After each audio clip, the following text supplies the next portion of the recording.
सुनील ने वहाँ बैठते ही बिना लड़के की तरफ देखे उसको साफ साफ बता दिया कि उसकी शादी पहले हो चुकी है और उसकी पत्नी का नाम सुनीता है।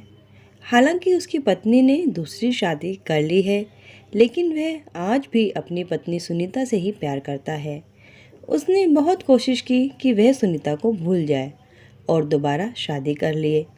इसीलिए उसकी बहन निम्मो के कहने पर वह यहाँ तो आ गया, लेकिन वह किसी भी तरह अपने दिल से अपनी पहली पत्नी सुनीता को नहीं निकाल पा रहा है। सुनील ने कहा, मैं चाहकर भी आपसे शादी तो नहीं कर सकता, लेकिन मैं अपनी बहन निम्मो को मना भी नहीं कर पाया। अगर हो सके तो आप प्लीज़ मुझे माफ़ कर दें, क्योंकि मैं केवल अपनी पहली पत्नी सुनीता से ही प्यार करता हूँ और अब मुझे एहसास हुआ है कि मैं शायद हमेशा उसी से ही प्यार भी करता रहूँगा। मैंने उसे कभी भी नहीं भूल सकता। सुनील अपनी बात कहकर बिना सुप्रिया की प्रतिक्रिया को जाने वहाँ से वापस जाने के लिए मुड़ा ही था कि सुप्रिया ने उसका हाथ पकड़ लिया। सुनील ने हाथ छुड़ाने के लिए जैसे ही पीछे घूमा, उसकी आंखें चकरा गई, क्योंकि वहाँ पर कोई सुप्रिया नहीं थी। वहाँ पर तो उसकी पत्नी सुनीता थी।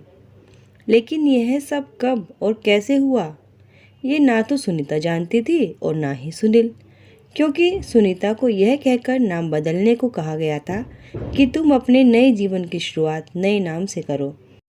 सुनीता भी शादी नहीं करना चाहती थी, लेकिन उस पर भी ज़बरदस्ती शादी का दबाव बनाया गया था। जैसे ही सुनील और सुनीता की नज़रें मिली और उन्हें पता चला कि ना तो सुनील ने शादी की है और ना ही सुनीता ने, तो उन्होंने यह जाने बिना ही यह सब क्यों, कैसे, किस तरह हुआ, एक दूसरे को गले लगा लिया और गले लगकर खूब रोए। थोड़ी देर में होश आने पर उन्होंने एक दूसरे से सवाल किया कि यह सब कब, क्यों और कैसे, किस तरह हो गया। सुनीता और सुनील इससे पहले एक दूसरे से कुछ पूछ या बता पाते, उन्हें निम्मो, अरुण, मानसी और परम ने चारों तरफ से घेर लिया। मानसी ने बताया कि तुम दोनों भला एक दूसरे को क्या बताओगे, बताओ क्या बताओगे? अरे तुम्हें तो खुद नहीं पता तुम्हारे साथ आखिर हुआ क्या। मानसी के पति परम ने कहा, मैं पूरी कहानी बताता हूँ। जब हम अरुण के घर आए तो निम्मो ने मुझसे सुनीता के बारे में बहुत सवाल पूछे। पहले तो मैं समझ नहीं पाया कि निम्मो अचानक इस अनजान मेहमान के बारे में इतनी जानकारी क्यों लेना चाहती है, लेकिन निम्मो ने ही मुझे बताया कि सुनीता उसके भाई सुनील की पत्नी है और उन्होंने दूसरे के बहकावे में आकर अपना घर खुद बर्बाद कर लिया और एक दूसरे को तलाक दे दिया। और निम्मो ने ही मुझे बताया था कि सुनील सुनीता को हमेशा प्यार करता था और आज भी वह चाहे मुझे कुछ ना बताए, लेकिन मैं अपने भाई को जानती हूँ, वह सुनीता को ही याद करता है।